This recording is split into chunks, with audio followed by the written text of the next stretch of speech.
Isang malakas na kulog ang gumising kay Ara. Sinundan iyon ng isa pang dagundong na yumanig sa mga yero ng bubong at sa manipis na dingding ng kanilang inuupahang kwarto.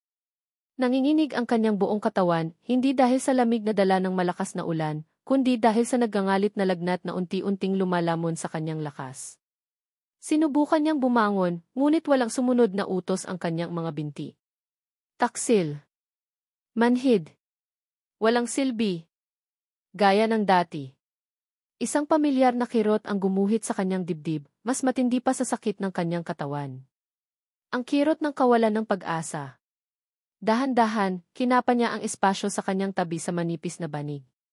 Malamig. Walang laman.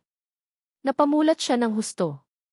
Ang antok at panghihina ay biglang napalis ng isang alon ng matinding takot.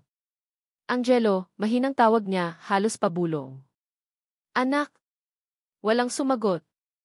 Tanging ang lagaslas ng ulan sa labas at ang mabilis na kabog ng kanyang sariling puso ang kanyang naririnig. Angelo! Mas malakas na ngayon ang kanyang boses, may bahid na ng pagkasindak. Gamit ang buong lakas ng kanyang mga braso, itinukod niya ang sarili para umupo. Bawat galaw ay parang mailibu-libong karayom na tumutusok sa kanyang likod at mga binti. Hindi niya ininda. Kailangan niyang makita ang anak niya. Kinahig niya ang sarili papunta sa bintana, ang gaspang ng sahig na semento ay gumagasgas sa kanyang balat. Ang bawat sentimetro ay isang tagumpay. Ang bawat hinga ay isang laban. Pagdating sa bintana, nanginginig niyang itinaas ang sarili para sumilip. At doon, sa gitna ng rumaragasang ulan, sa ilalim ng nag-iisang ilaw ng poste, na panakanakang kumikindat, nakita niya ito. Ang kanyang munting anghel. Ang kanyang si Angelo. Nakita niya ang maliit na anyo ng kanyang anak, basang-basa, nakatayo sa harap ng saradong pinto ng botika sa tapat. Ang tanging botika sa kanilang lugar na bukas pa sa ganoong oras ng gabi. Maawa na po kayo, Sir. Kahit hindi malinaw, dinig na dinig ni Ara ang garalgal na boses ng kanyang anak. Ang pagsusumamo. Ang pinto ng botika ay bahagyang bumukas, at isang malaking lalaki ang lumabas. Si Mang Victor. Ang masungit na may-ari. Sinabi nang wala akong pautang, di ba? Umalis ka na dito, bata. Perwisyo ka, sigaw ni Victor, at ang boses nito ay matigas at walang awa, parang batong ibinabato sa kanyang anak. Pero sir, may lagnat po ang nanay ko, kailangan po niya ng gamot. Pagmamakaawa ni Angelo, ang boses ay nanginginig na sa iyak at lamig. Nakita ni Ara kung paano itinulak ni Victor ang kanyang anak.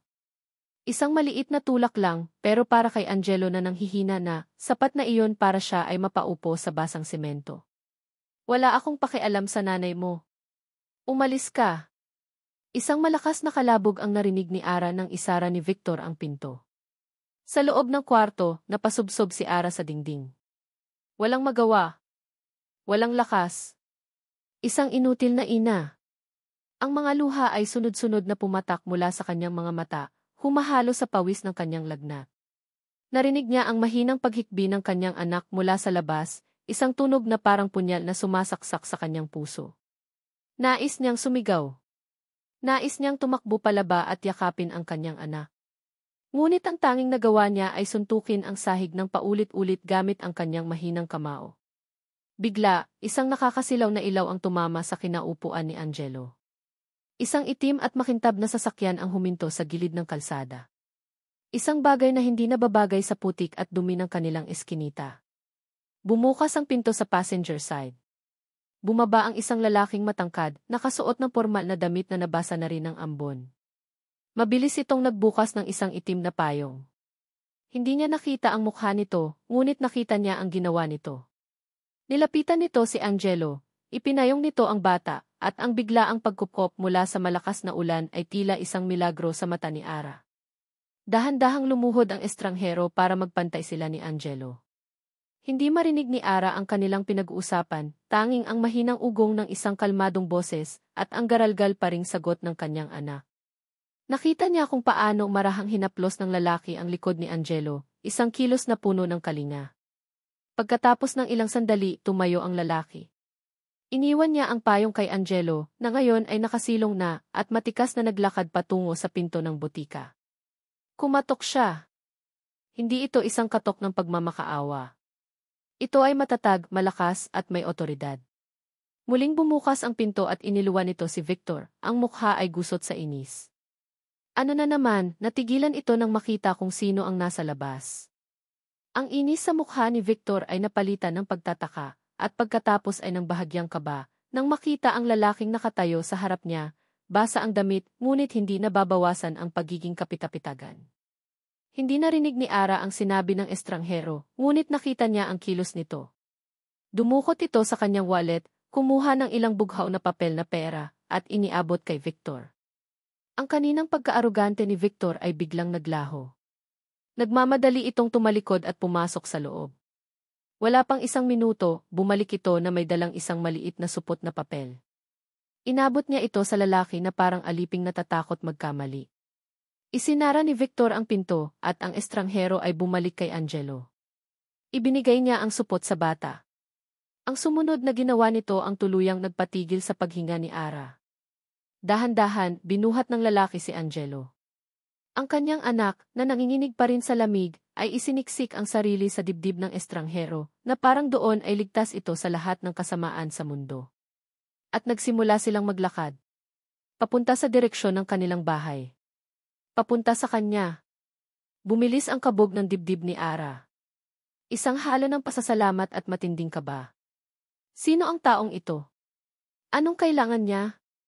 Ang mahinang pagbukas ng kanilang pinto ay umalinggaw sa katahimikan ng kwarto. Pumasok ang lalaki, dala-dala pa rin ang kanyang anak. Sa wakas, nasilayan ni Ara ang mukha nito sa liwanag ng munting bumbilya. Malalim ang kanyang mga mata, may lungkot na hindi maipaliwanag ni Ara, ngunit ang paraan ng pagtingin ito sa kanya ay puno ng respeto. Walang bahid ng pagkutya o pandidiri na madalas niyang nakikita sa mata ng iba kapag nakikita ang kanyang kalagayan. Amoy ulan at mamahaling pabango ang hangin na dala nito. Maingat niyang ibinaba si Angelo sa banig sa tabi niya. Agad na yumakap si Angelo sa kanya. Nanay ni. Bulong ng bata, ang mga mata ay namumungay na sa antok at pagod. Gamot po para hindi ka na po magkasakit. Hindi makapagsalita si Ara. Ang kanyang mga mata ay nakatuon sa lalaki, na ngayon ay nakatayo at tinitingnan ang kabuuan ng kanilang maliit at masikip na silid. Tiningnan nito ang mga tagpi-tagping dingding, ang natutuluan na bubong, at pagkatapos ay ang kanyang mga binti na walang buhay. Isang buntong hininga ang pinakawalan ng lalaki, isang tunog ng bigat at desisyon. Muli nagtama ang kanilang mga mata. Sa pagkakataong ito, ang lungkot sa mga mata nito ay napalitan ng determinasyon. Naglakad ito palapit sa kanya, at sa isang iglap, inakala ni Ara na aatras siya sa takot. Ngunit hindi. Nanatili siyang nakatingin dito. Yumuko ang lalaki, at nagsalita sa isang boses na mahinahon, ngunit may bigat na nagpatigil sa kanyang mundo. Hindi lang gamot ang kailangan mo. Kailangan mo ng doktor. Ako na ang bahala sa lahat. Ang mga salitang iyon ay hindi tanong, kundi isang deklarasyon. Isang biglaang pag-ako sa isang responsibilidad na hindi naman dapat sa kanya. Para kay Marco, ang pagbigkas sa mga salitang iyon ay mas madali kaysa harapin ang tunay na dahilan kung bakit siya naroon. Hindi na niya hinintay ang sagot ni Ara. Ang pagkatulala at halong pagtataka sa mga mata nito ay sapat na. Kaagad niyang tinawagan ang kanyang personal driver na matagal nang naghihintay sa sasakyan. Bawat utos niya ay mabilis, malinaw at walang pag-aalinlangan. Tulungan siyang buhatin ang babae. Ihanda ang sasakyan. Tumawag sa Lucas at sabihing parating na si Marco Del Cerro. Ang lahat ay nangyari na parang isang mabilis na panaginip para kay Ara, ngunit para kay Marco, ito ay isang pamilyar na sayaw. Ang pagkontrol sa kaguluhan. Ang pagbibigay ng solusyon. Ito ang kanyang kanlungan mula sa mga alaala na hindi niya makontrol. Habang mabilis na tinatahak ng sasakyan ang basang kalsada palayo sa Quiapo, tahimik na nakatingin si Marco sa labas ng bintana. Sa tabi niya, si Ara ay nakasandal, balot sa makapal na kumot na kinuha ng driver mula sa compartment, habang si Angelo ay mahimbing nang natutulog sa kandungan ng ina. Ang ulan ay humina na, ngunit ang mga patak sa salamin ng bintana ay nagpapadistort sa mga ilaw ng syudad, ginagawa itong mga nagkalat na luha. At sa bawat patak, bumabalik ang isang imahe. 5 taon na ang nakalipas. Umuulan din ng gabing iyon. Ang tawa ng kanyang asawang si Isabela. Ang munting boses ng kanyang 4 na taong gulang na anak na si Ilaya na kumakanta sa likod. Papunta sila sa isang simpleng hapunan. Isang gabi na dapat ay puno ng saya. Isang nakakasilaw na ilaw. Isang malakas na kalabog. Ang pag-ikot ng mundo. At pagkatapos katahimikan. Isang nakabibinging katahimikan na mas masakit pa sa anumang sigaw. Nang imulat niya ang kanyang mga mata, ang ulan ay pumapasok na sa basag na bintana, dumadampi sa mukha ng kanyang asawa na hindi na gumagalaw. Sa likod, ang kantahan ay napalitan ng katahimikan na sumira sa kanyang kaluluwa. Napapikit si Marco ng mariin. Ang sakit ay nandoon pa rin, sariwa na parang kahapon lang nangyari. Ang dahilan kung bakit siya napadpad sa Quiapo ngayong gabi. Anibersaryo. Isang ritual ng pagdurusa na ginagawa niya taon-taon. Pupunta siya sa simbahan, magtitirik ng kandila, at magtatanong sa Diyos kung bakit. At ngayong gabi, sa gitna ng kanyang sariling kadiliman, nakita niya si Angelo. Isang batang umiiyak sa gitna ng ulan, nagmamakaawa para sa ina. Isang imahe ng kawalan ng pag-asa na sumampal sa kanya.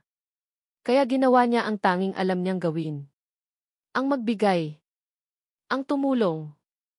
Dahil sa pag-aayos ng sira sa buhay ng iba, kahit papaano, nararamdaman niyang maisilbi pa siya. Pagdating sa ospital, isang team na ang naghihintay. Isang wheelchair para kay Ara, mga nurse na alerto. Ang pangalang Del Tierro ay nagbubukas ng lahat ng pinto.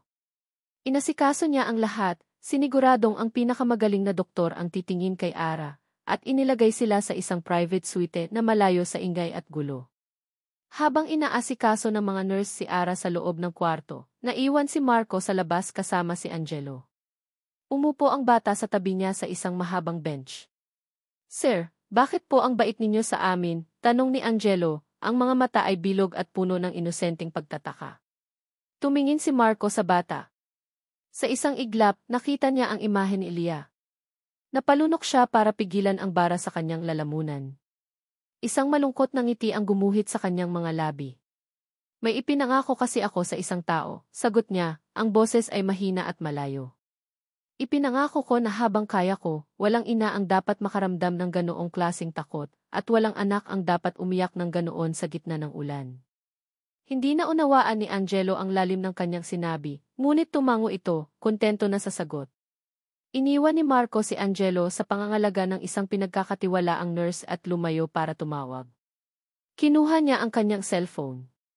Ang kaninang malambing at malungkot na aura ay napalitan ng lamig at otoridad ng isang si Miguel, sabi niya sa kanyang assistant sa kabilang linya. "May ipapagawa ako sa'yo.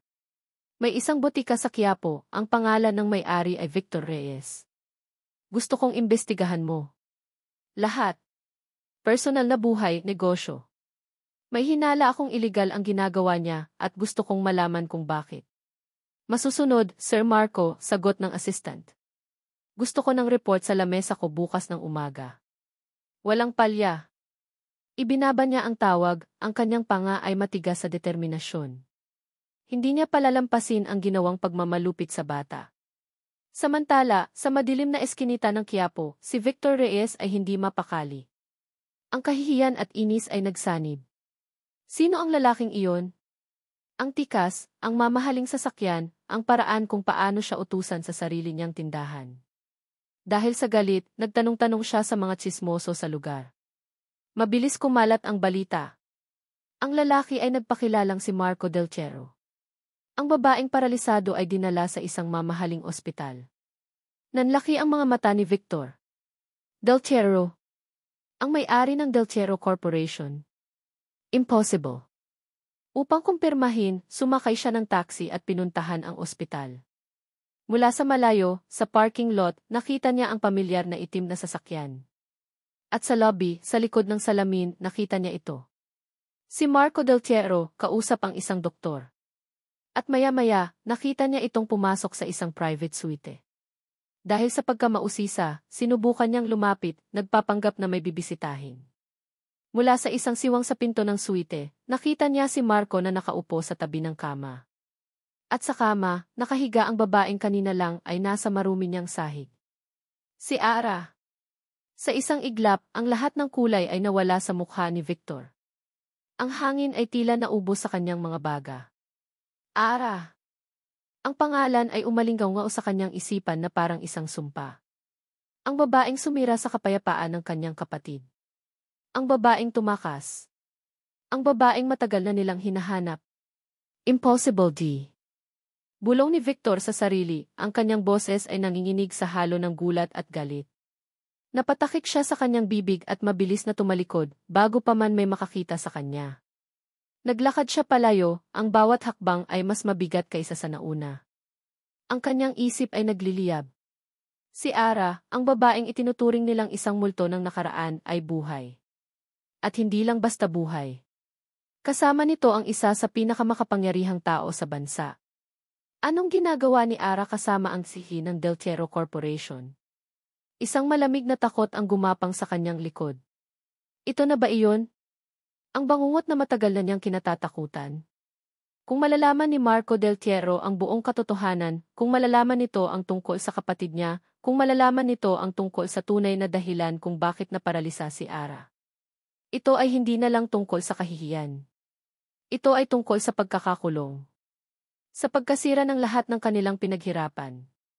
Nagmamadali siyang lumabas ng ospital, ang isip ay lumilipad. Kailangan niyang makausap ang kanyang kapatid. Kailangan nilang gumawa ng plano. Hindi nila maaaring hayaang ang isang babaeng dapat ay nanatili na lang sa dumi ay maging dahilan ng kanilang pagbagsak.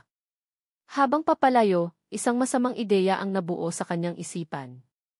Isang ngiti, puno ng kasamaan, ang sumilay sa kanyang mga labi. Marco Del Tierro. Lumingon siya pabalik sa maningning na gusali ng ospital, ang kanyang mga mata ay nag-aapoy sa dilim. Akala mo siguro isa kang bayani. Pero hindi mo alam, pumasok ka sa isang gulo na hindi mo gugustuhin tapusin. Muling tumingin si Victor sa kanyang cellphone. May kailangan siyang gawin. Kung ang Del Tierro na ito ay may kakayahang mag-imbestiga sa kanya, kailangan niyang unahan. Kailangan niyang malaman ang lahat tungkol kay Marco Del Tierro. Ang bawat kahinaan. Ang bawat lihim. Dahil sa mundo ni Victor Reyes, ang impormasyon ay hindi lang kapangyarihan. Ito ay sandata. At sa gabing iyon, habang si Marco ay nag-aalok ng pag-asa, si Victor naman ay nagbabalak ng pagkawasa, hindi pa nila alam na ang kanilang mga landas ay magkakabuhol sa isang paraan na mas masalimuot at mas masakit kaysa sa kanilang inaakala. Ang babaeng nasa gitna ng lahat, si Ara, ay natutulog ng mahimbing sa unang pagkakataon sa loob ng maraming taon.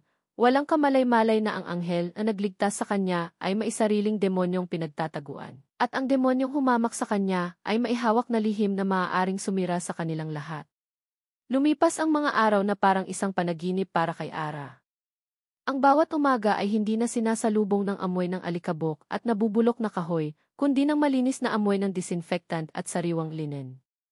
Ang bawat pagkain ay hindi na isang katanungan kung saan kukunin, kundi isang mainit na handa na naghihintay sa kanya. At sa bawat araw, nandoon si Marco. Dumarating siya tuwing hapon, pagkatapos ng kanyang trabaho sa opisina, dala-dala hindi lang prutas at mga babasahin, kundi isang presensya na nagbibigay ng kakaibang kapayapaan sa silid. Hindi siya maraming magsalita. Madalas, uupo lang siya sa silya sa tabi ng kanyang kama, magbabasa ng papeles o magta-type sa kanyang laptop. Ngunit ang kanyang simpleng pag-iral ay sapat na. Para itong isang pader na hindi nakikita, na nagpoprotekta sa kanila ni Angelo mula sa magulong mundo sa labas. Isang hapon, dumating ang physical therapist. Ito na ang araw. Ang araw na muli niyang susubukang patayuin ang mga binti na matagal nang sumuko. Habang inaalalayan siya ng therapist papunta sa mga parallel bars, naramdaman ni Ara ang panlalamig ng kanyang mga kamay. Ang takot. Ang alaala ng paulit-ulit na pagkabigo. Handa ka na, Ma'am Ara, tanong ng therapist, isang masiglang babae na nagngangalang Jen. Tumango si Ara, ngunit ang kanyang puso ay sumisigaw ng hindi. Sinubukan niyang ituon ang kanyang bigat sa kanyang mga binti. Isang pamilyar na panghihina ang kanyang naramdaman. Ang mga ito ay parang dalawang haliging gawa sa halaya, walang lakas, walang suporta. Napayuko siya, ang mga luha ng frustrasyon ay nagsimulang mamuo sa kanyang mga mata. Hindi ko kaya, bulong niya, sapat lang para marinig ng kanyang sarili. Sino ba naman ako para umasang magbabago pa ito? Isang paralisado. Isang gulanit na pangarap. Kaya mo yan. Isang boses ang bumasag sa kanyang pag-iisip. Ang boses ni Marco. Napalingon siya. Nakatayo ito sa may pinto, ang maleta ay nasa tabi. Hindi niya namalayan ang pagdating nito. Ang mga mata nito ay nakatuon sa kanya, hindi may awa, kundi may tiwala. Isang tiwala na matagal na niyang hindi nakita mula sa kaninuman, lalo na sa sarili niya. Isang hakbang lang, Ara, sabi ulit ni Marco, ang boses ay mahinahon. Kahit isa lang. Huminga ng malalim si Ara. Tumingin siya sa mga kamay niyang mahigpit na nakakapit sa bakal na bar. Tumingin siya kay Angelo na nakaupo sa isang sulok, ang mga mata ay puno ng pag-asa. At tumingin siya kay Marco. Isinara niya ang kanyang mga mata at inipon ang lahat ng natitira niyang lakas. Ibinuhos niya ito sa kanyang kanang paa. Naramdaman niya ang panginginig. Ang sakit. Ang pagtutol ng kanyang mga kalamnan. Ngunit hindi siya bumitaw. Itinaas niya ito. Dahan-dahan. Bawat milimetro ay isang siglo. At pagkatapos, ibinaba niya ito. Isang hakbang. Isang maliit, nanginginig at hindi perpektong hakbang. Pagmulat niya, ang sahig ay hindi sumalubong sa kanya. Nakatayo pa rin siya. Isang hikbi ang kumawala sa kanyang lalamunan, sinundan ng sunod-sunod na luha. Ngunit hindi ito luha ng kalungkutan. Ito ay luha ng tagumpay. Nakita mo, sabi ni Marco, lumapit ito sa kanya. May ngiti sa kanyang mga labi, isang ngiting umabot hanggang sa kanyang mga mata, at sa isang saglit, nabura ang lahat ng lungkot na laging nakapinta roon. Sinabi ko sa'yo eh. Tumakbo si Angelo at niyakap ang kanyang mga binti. Nanay! Nakalakad ka na ulit. Naiyak na rin si Ara ng tuluyan. Niyakap niya ang kanyang anak habang nakatingin kay Marco. Pasasalamat. Iyon ang salitang hindi kayang bigkasin ng kanyang mga labi, ngunit isinisigaw ng kanyang puso. Nang gabing iyon, nagdala si Marco ng hapunan. Hindi ito galing sa isang mamahaling restaurant. Isang bucket ng fried chicken at spaghetti mula sa Jollibee. Umupo silang tatlo sa sahig ng maluwag na kwarto, na parang isang pamilyang nagpipiknik. Sir Marco, marunong po ba kayong mag-basketball? Masiglang tanong ni Angelo, habang abala sa pagkain ng spaghetti. Medyo, natatawang sagot ni Marco. Bakit mo natanong? Kasi po, yung papa ng kaklase ko, tinuturuan siyang mag-shoot. Sabi niya, ganoon daw po ang mga papa. Natigilan si Marco. Natigilan din si Ara. Ang simpleng salita na papa ay nagbitin sa hangin. Ngumiti lang si Marco kay Angelo. Sige, kapag magaling na ang nanay mo at nakalabas na kayo dito, tuturuan kitang mag-shoot. Talaga po? Promise po yan, ha? Promise. Pinanood ni Ara ang pag-usap nila. Isang ngiti ang kusang gumuhit sa kanyang mga labi. Isang init ang gumapang sa kanyang dibdib, isang init na matagal na niyang hindi naramdaman. Ang makita ang kanyang anak na masaya at panatag sa tabi ng isang mabuting tao, ito ay isang pangarap na matagal na niyang isinuko. Nang matapos silang kumain, nagpaalam si Marco na may kailangan lang tawagan sa labas. Naiwan si Ara at Angelo. Habang nililigpit niya ang pinagkainan, kinuha niya ang kanyang cellphone na nasa ibabaw ng maliit na mesa. Ilang araw na rin niya itong hindi binubuksan. Pag-on niya, may isang text message mula sa isang hindi pamilyar na numero. Binuksan niya ito. Ang saya mo yata. Huwag mong kalimutan kung saan ka galing.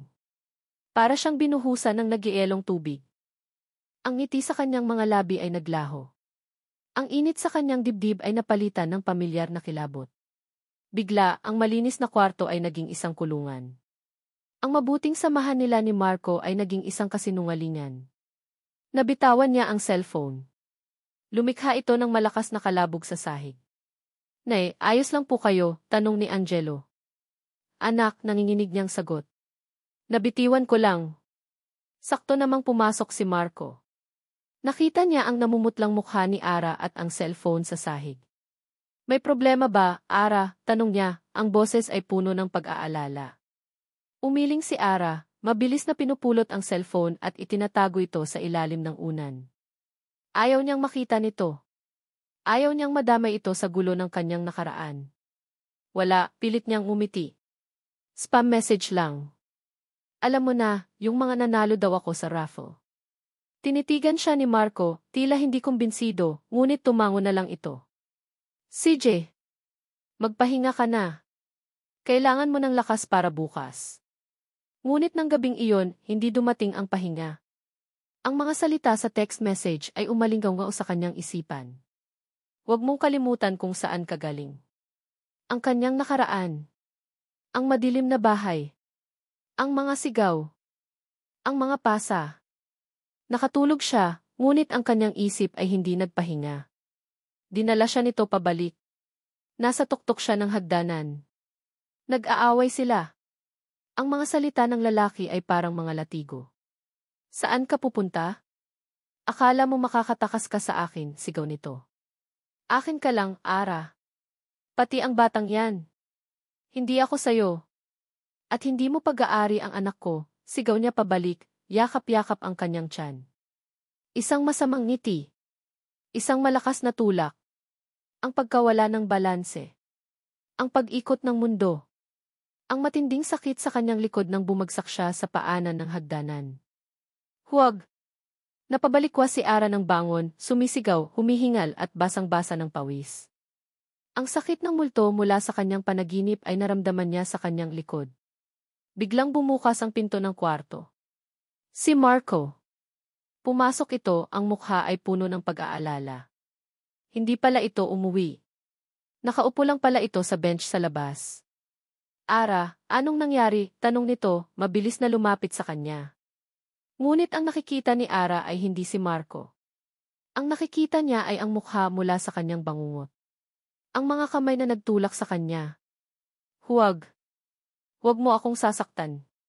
Umiiyak niyang sabi, habang inaangat ang kanyang mga kamay na parang isang pananggalang.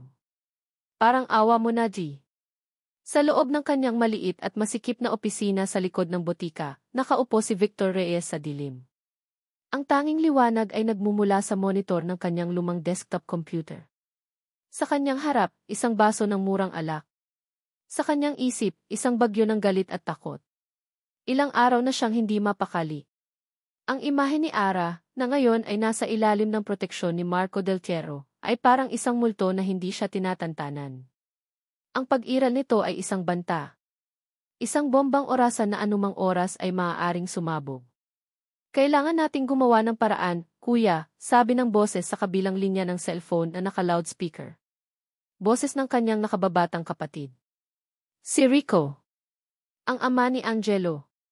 Alam ko, sigaw pabalik ni Victor, ang boses ay nanginginig sa inis. Huwag mo akong turuan ng gagawin ko. Kung hindi dahil sa katangahan mo, hindi tayo aabot sa ganito. Kasalanan ko ba? Paano ko malalaman na pupunta siya sa Maynila? Dapat tinapos mo na siya noon pa. Isang sandali ng katahimikan. Hindi ko kaya, kuya. Alam mo yan. Napahila mo si Victor sa kanyang mukha. Walang kwenta. Ang kapatid niya ay isang duwag na nagtatago sa likod niya. Siya na naman ang kailangang maglinis ng kalat. Ibinaba niya ang tawag ng walang paalam. Tumungga siya ng alak, ang init nito ay gumuhit sa kanyang lalamunan, ngunit hindi nito napawi ang lamig ng kanyang kaba. Kailangan niyang sirain ang koneksyon ni Ara at Marco. Kailangan niyang paghiwalayin sila bago pa man may malaman ang si. Ang unang hakbang ay ang paghasik ng takot. Siya ang nagpadala ng text message kay Ara. Isang simpleng paalala. Isang babala na kahit nasaan siya, abot kamay pa rin siya ng kanyang nakaraan. Ngunit hindi iyon sapat. Kailangan niya ng mas matinding lason. Isang lason na sisira sa tiwala. Kailangan ko ng armas, bulong niya sa sarili. At ang pinakamabisang armas ay impormasyon. Ilang araw na niyang binabayaran ang isang pribadong investigador, isang dating pulis na maraming koneksyon, para alamin ang lahat tungkol kay Marco Del Tierro. At kaninang hapon lang dumating ang resulta. Binuksan niya ang isang folder sa kanyang computer. Mga article, mga public record, mga litrato. Ang buhay ni Marco Del Tierro ay isang bukas na aklat.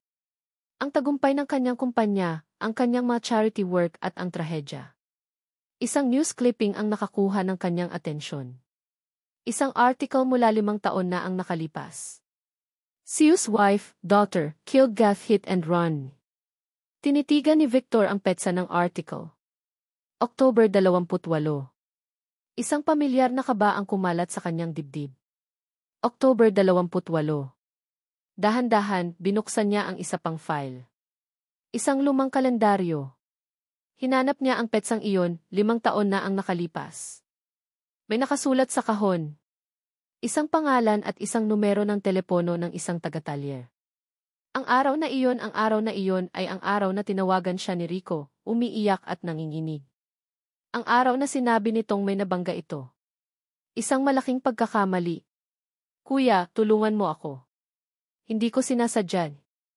Naaalala pa ni Victor ang takot sa boses ng kapatid niya. Ang pagmamadali niyang pumunta sa tagpuan. Ang wasak na harapan ng kotse. Ang utos niyang itago ang sasakyan at huwag kailanman magkukwento kahit kanino. Hindi maaari. Nagsimulang mag-ugnay ang mga tuldok sa isip ni Victor. Si Ara, ang babae ng kapatid niya. Si Marco Del Tierro, ang biktima ng krimen ng kapatid niya. Ang 2 taong ito, na pinagtagpo ng isang pangyayaring hindi sinasadya sa harap ng kanyang butika, ay magkaugnay pala sa isang paraan na hindi niya inaakala. Ito ay hindi lang isang simpleng gulo.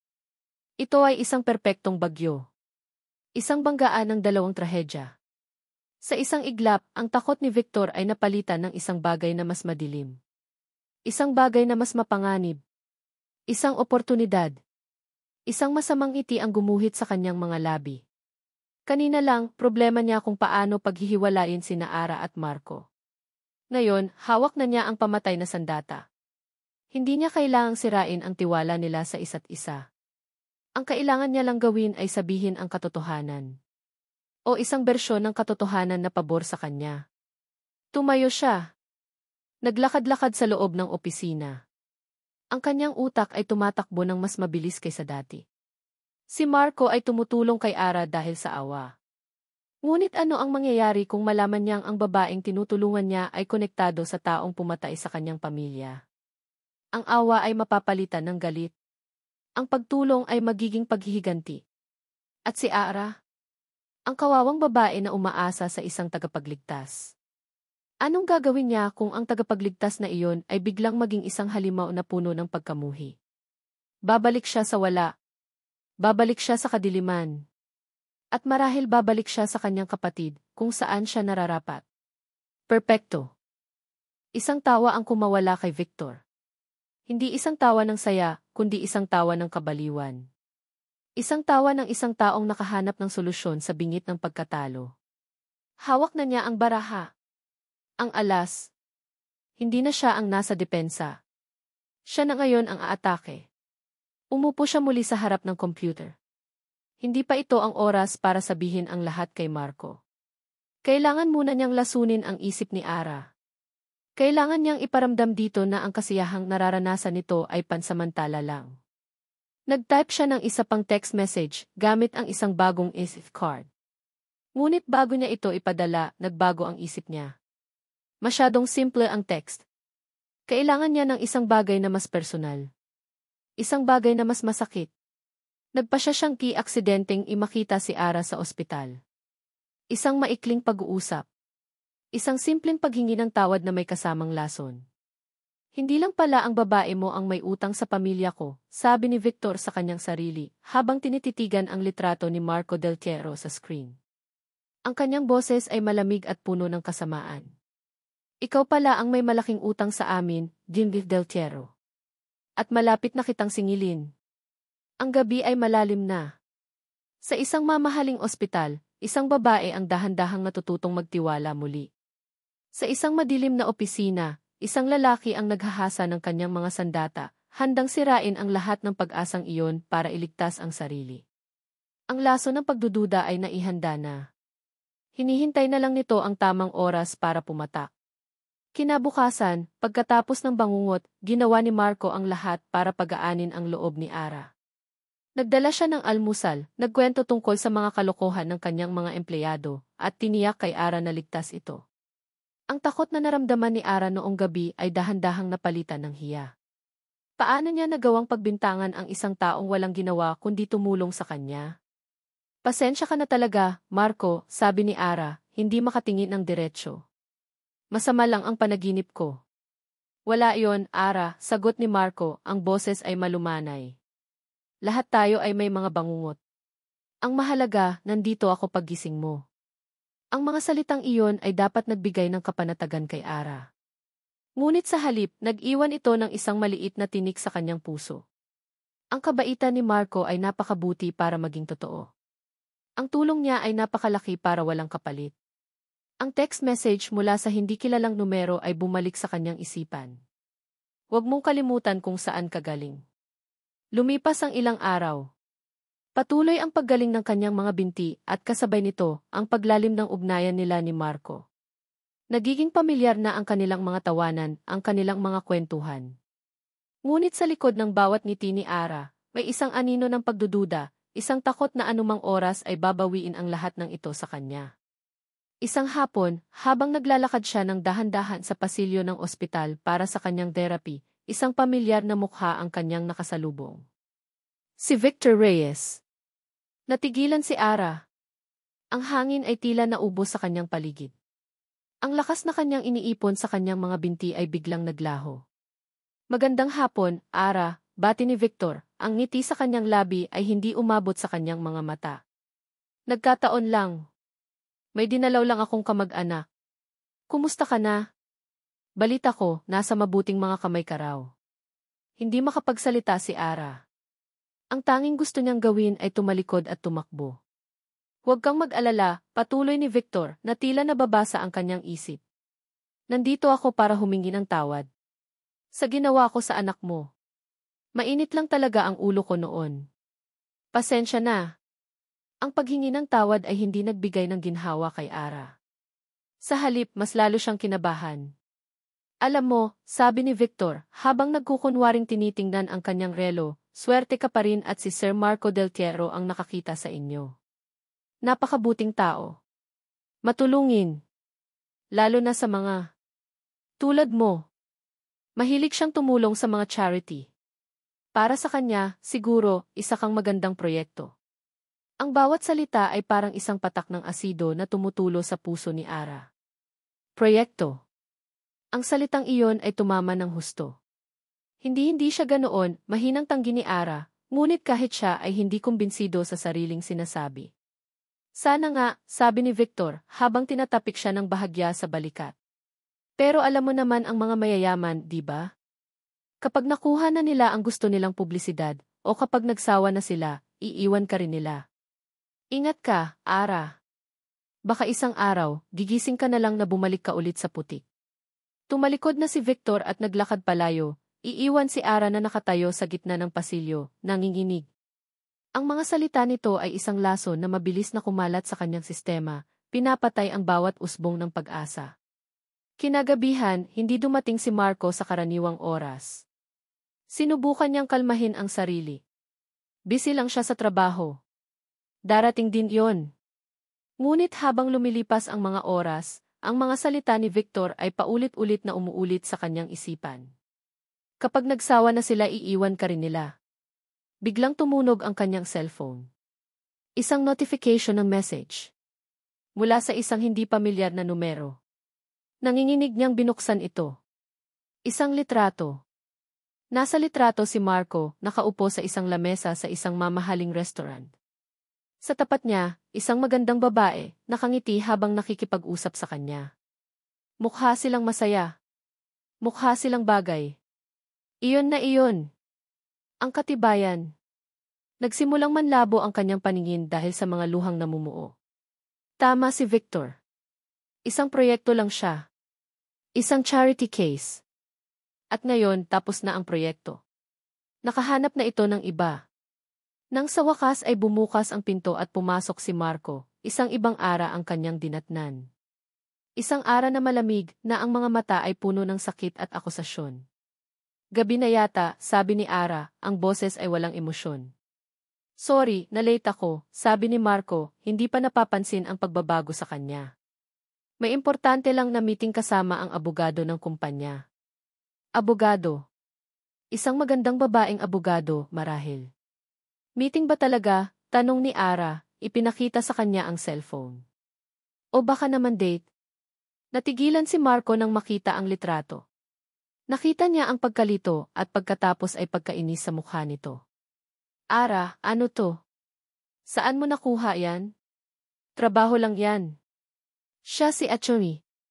Sandoval, pinag-uusapan namin ang kasong isasampa laban sa may-ari ng botika na. Huwag ka nang magpaliwanag, Marco, putol ni Ara. Ang boses ay nanginginig na sa pigil na galit at sakit. Ang kanyang isip ay bumalik sa nakaraan, sa lahat ng kasinungalingan na narinig niya mula kay Rico. Lahat sila pare-pareho. Hindi, kailangan kong magpaliwanag dahil mali ang iniisip mo, giit ni Marco, lumapit sa kanya.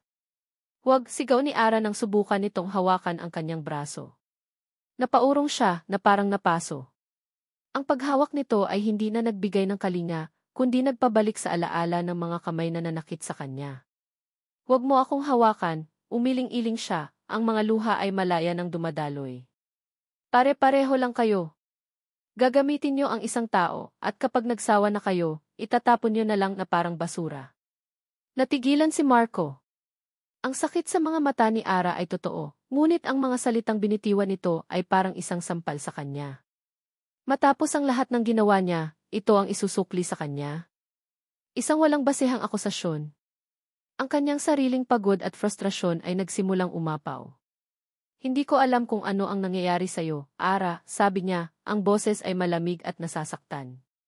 Pero kung ganyan ang tingin mo sa akin, siguro nga mas mabuti na Hindi niya natapos ang sasabihin. Tumalikod siya at naglakad palabas ng silid, ang bawat hakbang ay mabigat. Iniwan niya si Ara na nakaupo sa kama, humahagulgol, yakap-yakap ang sarili. Ang pag-asa na kanyang itinayo sa loob ng ilang linggo ay gumuho sa loob lang ng ilang minuto. Nasira na niya ang lahat. Ang tanging mabuting bagay na dumating sa buhay niya ay itinaboy niya palayo. Habang umiiyak, muling tumunog ang kanyang cellphone. Isang tawag. Mula sa isang hindi rehistradong numero. Dahil sa halo-halong emosyon, sinagot niya ito nang hindi nag-iisip. Hello? Isang sandali ng katahimikan. At pagkatapos, isang boses. Isang boses na nagpatigil sa pagtibok ng kanyang puso at nagpatuyo sa kanyang mga luha. Isang boses mula sa kanyang pinakamasamang bangungot. Nahanap na kita, Ara, sabi ng boses ni Rico. Umuwi ka na sa akin. Naglalakad si Marco sa pasilyo ng ospital, ang bawat hakbang ay puno ng bigat. Ang mga salita ni Ara ay tumatatak sa kanyang isipan na parang mga nagbabagang bakal. Pare-pareho lang kayo. Hindi galit ang nangingibabaw sa kanya, kundi isang malalim na sakit. Isang pakiramdam ng pagkabigo. Para saan ang lahat ng tulong? Para saan ang lahat ng pag-aalaga? Kung sa huli, sa isang iglap ay mabubura rin pala ng isang walang basehang selos. Napahinto siya at napasandal sa pader. Napahilamos siya sa kanyang mukha. Siguro ay tama si Ara. Siguro nga ay ginagawa lang niya ito para sa sarili niya. Para punan ang isang butas sa kanyang puso na iniwan ni na Isabela at Leah. At siguro, hindi iyon sapat. Pero saan nanggaling ang litratong iyon? Sino ang nagpadala? At bakit? Isa lang ang pumasok sa kanyang isip. Ang taong may pinakamalaking motibo para sirain sila. Si Victor Reyes. Isang malamig na galit ang gumapang sa kanyang sistema. Hindi niya hahayaang sirain ng isang masamang tao, ang isang bagay na nagsisimula ng maging mahalaga sa kanya. Tumalikod siya. Hindi na siya babalik sa kwarto ni Ara ngayon. Kailangan muna niyang harapin ang ahas na nagkalat ng lason.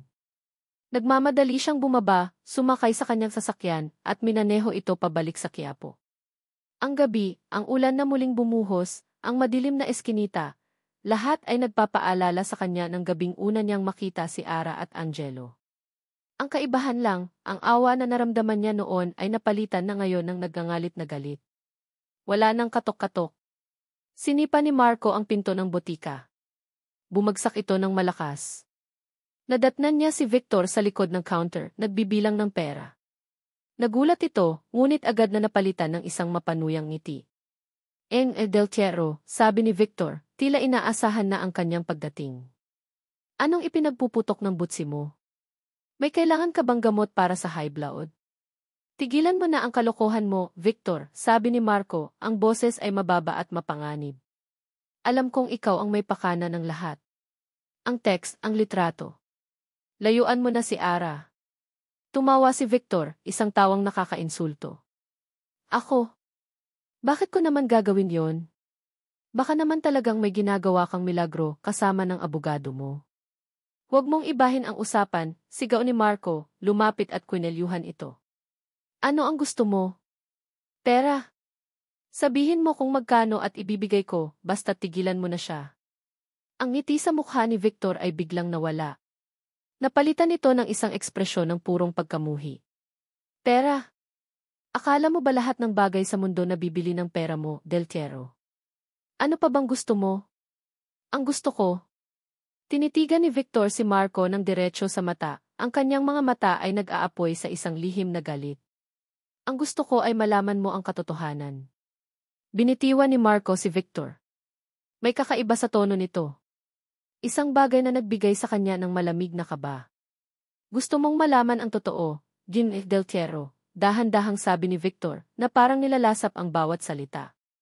Ang babaeng kinakaawaan mo, ang babaeng tinutulungan mo, ang anghel na gusto mong iligtas. Huminga siya ng malalim at pagkatapos ay ibinato ang mga salitang wawasak sa mundo ni Marco. Siya ang ina ng anak ng lalaking pumatay sa asawa't anak mo. Ang mundo ni Marco ay tumigil. Ang ingay ng ulan sa labas, ang tibok ng kanyang puso, ang kanyang paghinga, lahat ay nawala. Ang tanging naririnig niya ay ang paulit-ulit na alinggaw-ngaw ng mga salitang iyon. Ina ng anak ng lalaking pumatay sa asawa't anak mo. Aanong-anong sinasabi mo? Nautal niyang tanong, kahit na isang bahagi ng kanyang isip ay nagsisimula ng maniwala. Ang mga piraso ng palaisipan ay nagdidikit-dikit sa isang paraan na kasuklam-suklam. Ang takot ni Ara. Ang pag-iral ni Victor. Ang koneksyon. Ang kapatid ko, si Rico, siya ang ama ng anak ni Ara. Patuloy ni Victor, ang bawat salita ay isang punyal. At siya rin, sa kasamaang palad, ang nakabangga sa pamilya mo 5 taon na ang nakalipas. Isang aksidente. Isang malaking pagkakamali na tinulungan kong itago. Napaurong si Marco. Napasandal siya sa estante ng mga gamot na naging dahilan ng pagkahulog ng ilang bote. Ang tunog ng nababasag na salamin ay halos hindi niya narinig. Si Ara. Si Ara at ang pumatay sa pamilya niya. Magkaugnay. Ang lahat ng kabaitan, lahat ng awa, lahat ng namumuong pagmamahal ay biglang napalitan ng isang emosyon na mas matindi pa sa galit. Isang purong, nagielong pagkamuhi. Pakiramdam niya ay niloko siya. Hindi lang ni Victor, kundi ng buong sansinukob. Hindi na niya pinansin pa si Victor.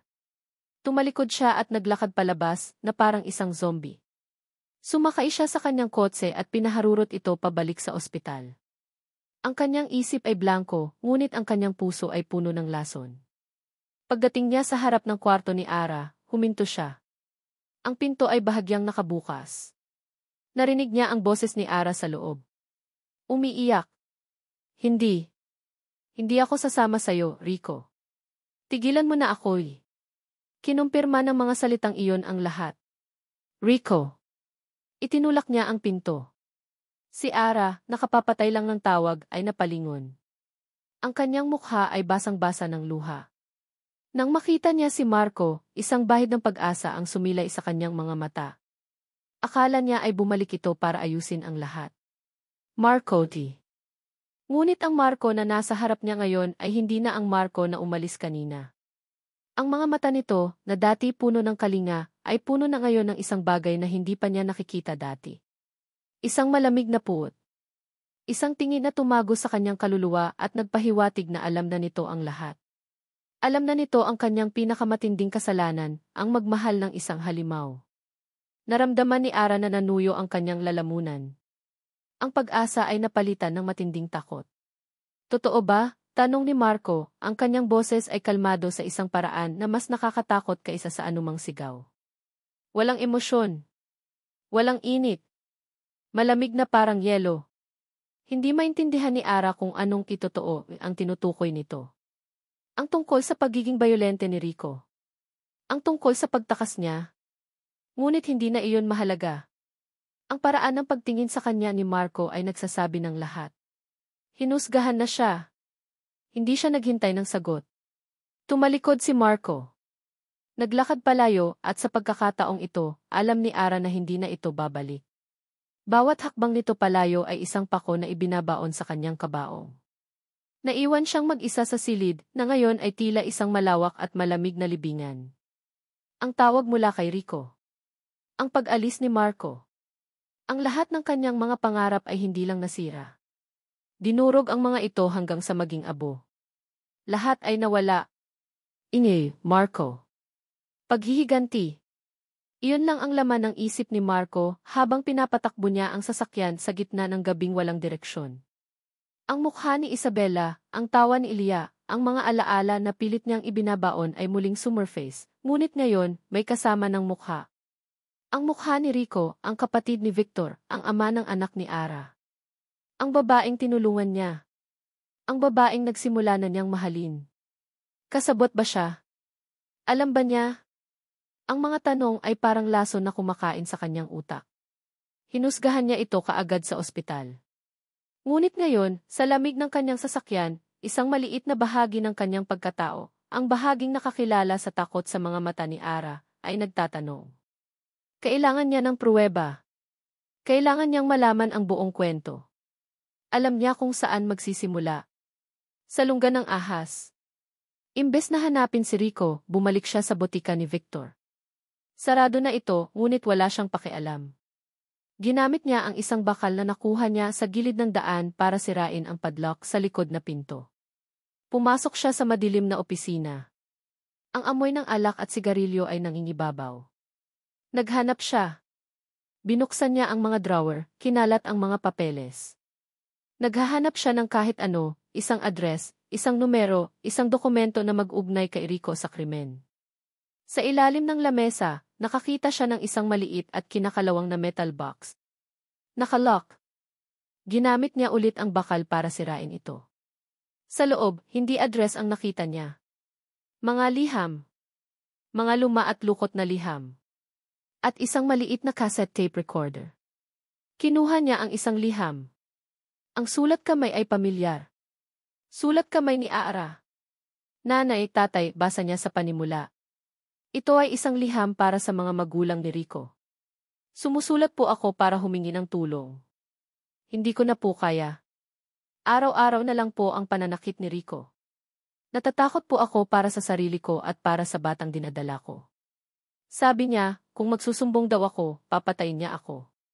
Tulungan ninyo po ako, Lee. Sunod-sunod niyang binasa ang mga liham. Bawat isa ay isang desperadong sigaw ng tulong. Mga kwento ng pasa, ng takot, ng pagbabanta. Ito ang mga liham na hindi kailanman ipinadala ni Victor. Itinago niya. Si Ara ay hindi kasabwat. Isa rin siyang biktima. Isang matinding pagsisisi ang bumalot kay Marco. Ang lamig ng kanyang galit ay napalitan ng nakakapasong kirot ng pagkakasala. Ang tingin na ibinigay niya kay Ara sa ospital ang tingin ng pagkamuhi. Kinuha niya ang cassette recorder, nanginginig ang mga kamay. Isinaksak niya ito at pinindot ang play. Isang maingay na tunog at pagkatapos ay boses ni Victor. Ano nang ginawa mo, Rico? Nakabangga ka? Tanga ka ba? Sumunod ang garalgal na boses ni Rico. Hindi ko sinasadya, kuya. Nataranta ako. Tumakbo ako paano na to? Ako nang bahala, sigaw ni Victor. Ibebenta natin ang kotse. Itatago mo iyan. Walang nakakita, di ba? Walang nakakita. Manahimik ka lang. Isipin mo na lang na hindi nangyari. Naiintindihan mo. Itikom mo iyang bibig mo habang buhay. Iyon na. Ang ebidensya. Ang katotohanan na si Victor ang utak ng pagtatakip. At si Ara ay walang kaalam-alam sa lahat ng ito. Napatay niya ang recorder. Isinilid niya ang mga liham at ang tape sa kanyang bulsa. Kailangan niyang bumalik sa ospital. Kailangan niyang humingi ng tawad. Ara. Ang katahimikan sa kwarto ay nakabibingi. Ang bawat segundo ay parang isang oras. Pagkatapos ng pag-alis ni Marco, ang tanging nararamdaman na lang ni Ara ay kawalan. Tapos na ang lahat. Biglang bumukas ng malakas ang pinto. Hindi si Marco ang pumasok. Si Rico. Ang kanyang mukha ay mas matanda, mas payat, ngunit ang kasamaan sa kanyang mga mata ay pareho pa rin. Ang ngiti sa kanyang labi ay ang ngiting nagbibigay sa kanya ng bangungot sa loob ng maraming taon. "Namiss mo ba ako, Ara?" sabi nito, isinasara ang pinto sa likod niya. "Ang ganda na pala ng buhay mo. Ang sarap, ano?" Habang ako nagtatago.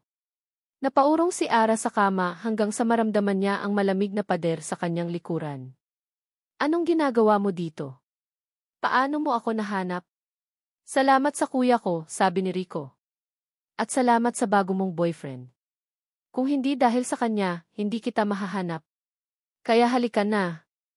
Uwi na tayo. Itatama na natin ang lahat." "Hindi ako sasama sa'yo," sigaw ni Ara. Ang takot ay nagbibigay sa kanya ng kakaibang tapang. "Hindi na ako ang dating Ara na kaya mong saktan."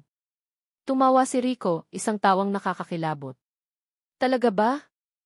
Lumapit ito. "Tingnan natin." Hinablot niya ang braso ni Ara. Mahigpit. Masakit. Ang parehong sakit na matagal na niyang tiniis. "Huwag kang papalag kung ayaw mong masaktan." "At nasaan ang anak ko? Nasaan si Angelo?" Sa pagbanggit ng pangalan ni Angelo, isang primordial na lakas ang bumuhay kay Ara. Ang lakas ng isang ina. "Huwag mong isusubo ang pangalan ng anak ko," sigaw niya, at gamit ang lahat ng kanyang lakas, itinulak niya si Rico. Nagulat si Rico sa biglaang paglaban. Napaatras ito. Iyon lang ang kailangan ni Ara. Mabilis siyang bumangon at sa unang pagkakataon tumakbo. Nanginginig ang kanyang mga binti, ngunit hindi siya nagpatinag. Tumakbo siya palabas ng pinto, sumisigaw. "Tulong! Tulungan ninyo ako!" Hinabol siya ni Rico. Abot kamay na siya nito sa pasilyo ng. Isang malakas na suntok ang tumama sa mukha ni Rico. Napabagsak ito sa sahig. Nakatayo sa harap niya si Marco. Ang kanyang mukha ay puno ng galit, ngunit hindi para kay Ara. Para ito kay Rico. "Huwag na huwag mo siyang hahawakan," sabi ni Marco, ang boses ay nag-aapoy. "Sino ka para makialam dito, Del Tierro?" sabi ni Rico habang tumatayo, pinupunasan ang dugo sa kanyang labi. "Asawa ko yan." "Hindi mo siya asawa. At alam ko na ang lahat." Isang away ang sumiklab sa gitna ng pasilyo. Suntukan. Sigawan. Sa gitna ng lahat, dumating ang mga security guard ng ospital, sinusubukang awatin sila. Kasunod nito ang pagdating ng mga pulis. At sa likod nila, si Victor, na halatang tinawagan ni Rico. "Anong nangyayari dito?" sigaw ni Victor. "Tapos na ang laro mo, Victor," sabi ni Marco habang hawak ng mga gwardya. Inilabas niya ang mga liham at ang tape recorder. "Hawak ko ang ebidensya." Nanlaki ang mga mata ni Victor. At pagkatapos ay ngumisi. "Kahit anong mangyari sa amin ng kapatid ko, tandaan mo, Del Tierro. Ang dugo ng pamilya mo ay nasa kamay pa rin ng pamilya ng babaeng yan." Inilagay ng mga pulis ang posa sa magkapatid na Reyes. Habang dinadala sila palayo, ang mga salita ni Victor ay nanatiling nakabitin sa hangin. Naiwan sa pasilyo si Ara at Marco, napapaligiran ng mga nag-usyosong tao. Ang gulo ay tapos na, ngunit ang katahimikan sa pagitan nila ay mas mabigat.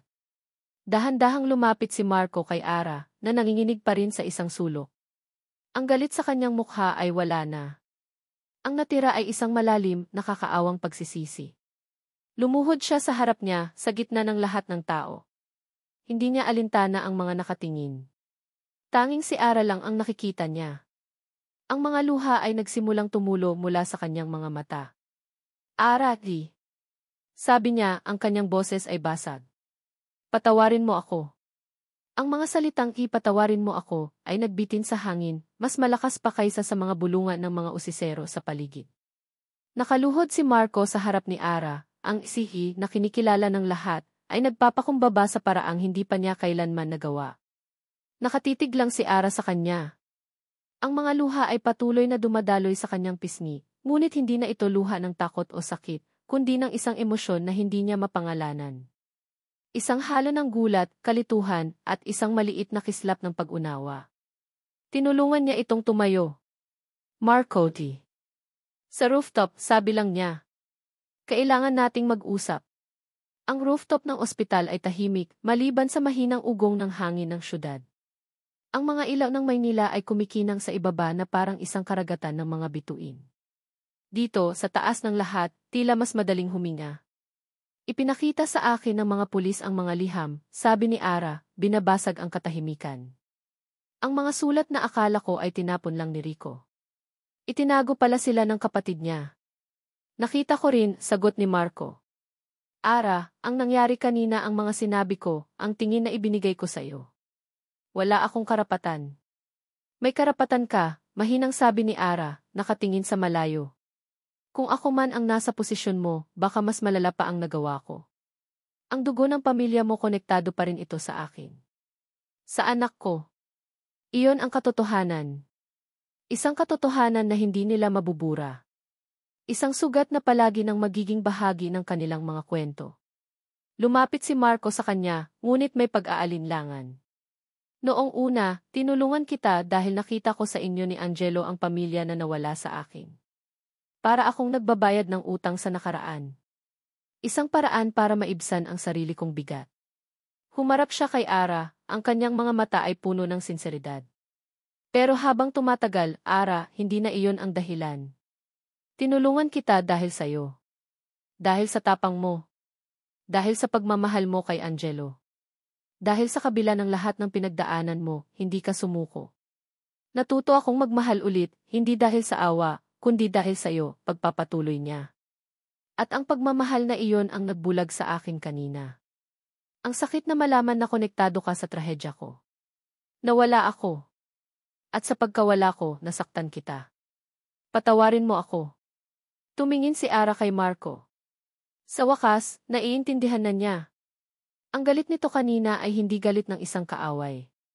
Iyon ay galit ng isang taong nasaktan, ng isang taong nagmamahal. At siya. Ang pagdududa niya. Ang pagtataboy niya kay Marco. Iyon ay hindi dahil sa kawalan ng tiwala. Iyon ay dahil sa takot. Takot na hindi siya karapat-dapat sa ganoong klaseng pagmamahal. Pinapatawad kita, Marco, sabi ni Ara. At sa pagbigkas ng mga salitang iyon, naramdaman din niya na pinapatawad niya ang sarili niya. Pero paano tayo? Paano ito? Ang nakaraan palagi itong nasa pagitan natin. Kung gayon, sabi ni Marco, haharapin natin ito.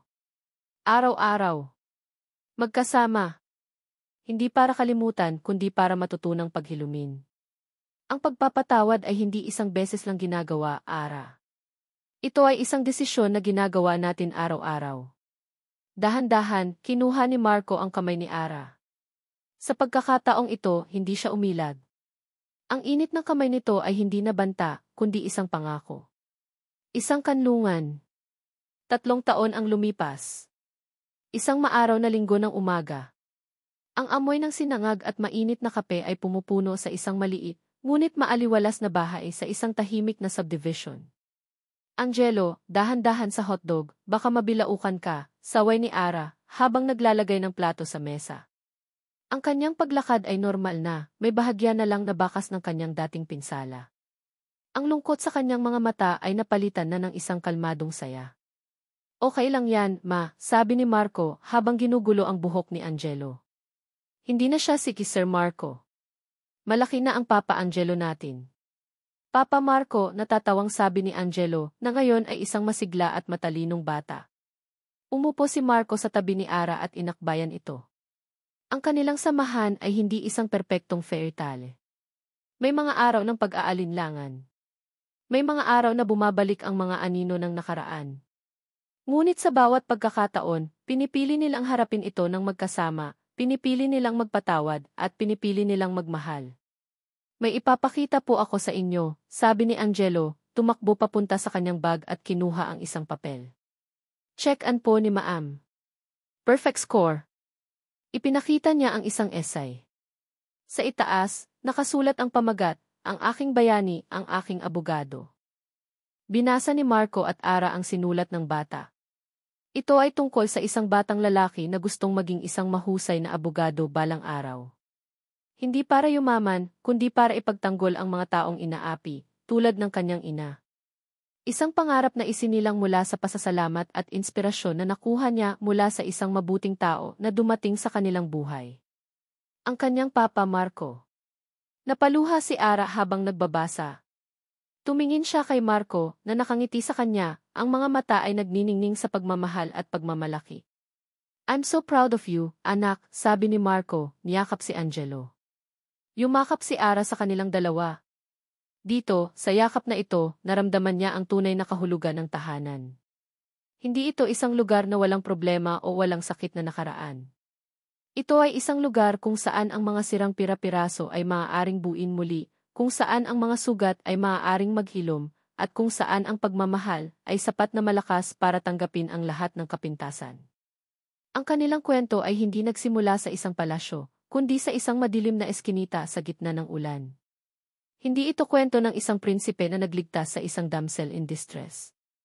Ito ay kwento ng dalawang taong may malalim na sugat na natagpuan ang paghilom sa pag-aalaga sa isa't isa. Isang patunay na ang tunay na DNTFE ay hindi nagmumula sa taas, kundi sa pag-unawa sa kapwa-sakit, at ang pag-asa, tulad ng araw, ay palaging sumisikat pagkatapos ng pinakamadilim na gabi. Ang tawa ng kanilang munting pamilya ang pumuno sa bahay, isang musika na mas matamis kaysa sa anumang awitin, isang pangako ng isang bukas na patuloy na maghihilom. At dito nagtatapos ang kwento ni Marco, Ara, at Angelo. Maraming salamat sa inyong pagsubaybay at pakikinig sa kanilang naging paglalakbay. Mula sa madilim na gabi sa eskinita ng Quiapo, hanggang sa pagsikat ng isang bagong umaga na puno ng pag-asa. Habang isinusulat ko ang kanilang kwento, isa lang ang laging nasa isip ko, na ang buhay, gaano man kadalas tayong saktan at subukin, ay palaging nag-iiwan ng puwang para sa paghilom. Hindi madali ang landas ni Marco at Ara. Ang kanilang pag-ibig ay isinilang mula sa trahedya at sinubok ng mga lihim ng nakaraan. Ngunit ipinakita nila sa atin na ang tunay na pagmamahal ay hindi tungkol sa paghahanap ng isang taong perpekto. Ito ay tungkol sa paghahanap ng isang taong handang manatili, handang umunawa, at handang tumulong na pulutin ang mga basag na piraso ng ating pagkatao. Ang pagpapatawad, tulad ng kanilang natutunan, ay hindi madali. Minsan, ang pinakamahirap patawarin ay hindi ang mga taong nakasakit sa atin, kundi ang ating mga sarili. Ngunit sa pagpapatawad lamang natin tunay na matatagpuan ang kalayaan para muling magmahal at magtiwala. Naway ang kwento ni Marco at Ara ay nag-iwan sa inyo ng inspirasyon. Isang paalala na kahit sa pinakamatinding unos, palaging may pag-asa. At ang bawat isa sa atin, kahit ano paman ang ating pinagdaanan, ay karapat-dapat sa isang pangalawang pagkakataon. Muli, mula sa kaibuturan ng aking puso, maraming salamat. Kung ang kwentong ito ay nakaantig sa inyong mga puso, huwag po kayong mag-atubiling ibahagi ang inyong mga saloobin sa comment section. Nais ko pong marinig ang inyong mga kwento. Hanggang sa ating muling pagsasama.